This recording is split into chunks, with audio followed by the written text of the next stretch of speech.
বাস্তবতা শুরু বাপের ভাই চাচার কাছ থেকে। এক চিমটু ছাড় পাবে না স্বার্থের দুনিয়াতে।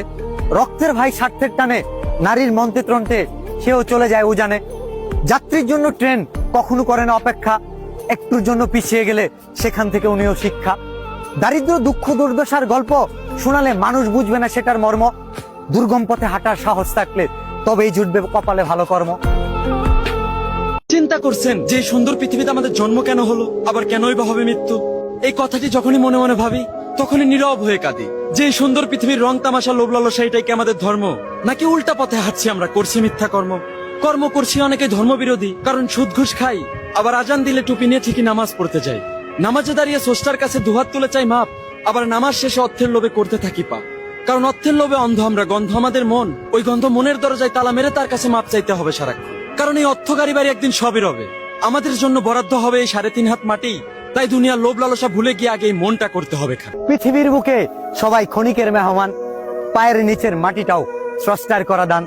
স্বার্থের জন্য যদি বদলে যায় তোমার দেওয়া প্রতিশ্রুতি, ভাগ্য যদি সহায় না হয় তাহলে কি হবে তোমার গতি?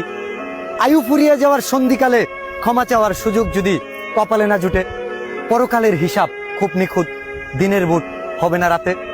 মানুষ হয়ে জন্মে নিয়ে যদি মনুষ্যত্ব করতে না পারি ধারণ, অর্থ আভিজাত্য ঘরে লাভ হবে না, হবে বিপদের কারণ। মধ্যবিত্ত পরিবারের ছেলেদের স্বপ্ন জীবনে ভালো একটা পজিশনে যাবে, মা বাবার বুক উজ্জ্বল করবে। তো এই আশায় সে বইয়ের পাতায় সকাল বিকাল সন্ধ্যা রুটিন করে জীবনের অর্ধেকটা সময় পার করেছে পড়ালেখায়। আর তার ছোট্ট জীবনে সফলতার লক্ষ্যে পৌঁছানোর জন্য করেছে অনেক কষ্ট, যা বাস্তব জীবনে সে উপলব্ধি করলো যে হুদায় সময়টাই করেছে নষ্ট। কারণ এ দেশে মেধা টাকার কাছে মূল্যহীন, আর সে শুধু শুধু নষ্ট করেছে তার জীবনের প্রত্যেকটা সেকেন্ড এবং অগণিত দিন। কারণ এদেশে ছোটে না ভাই, নোটে কয় কথা। এটা বুঝতে পেরে স্বপ্ন তার ভেঙে গেল, মনে লাগলো বড় ব্যথা। পড়ালেখাই ভালোই ছিল সে, তাই টাকাওয়ালা বাপেদের বলদা পোলাবানদের কথায় কথায় দিত জ্ঞান। কিন্তু দিন শেষে ওরাই ভালো পজিশনে আছে, দেশের উচ্চ পদস্থ স্থানে চাকরিও করছে, আর সে রাস্তায় রাস্তায় চালাচ্ছে ভ্যান। তো যখনই সে বুঝতে পারলো সেভাবে দেশে চলতে পারবে না, আর পড়ালেখা তো তার শেষ, ঠিক তখনই সিদ্ধান্ত নিলে ছাড়তে হবে তার প্রাণপ্রিয় দেশ।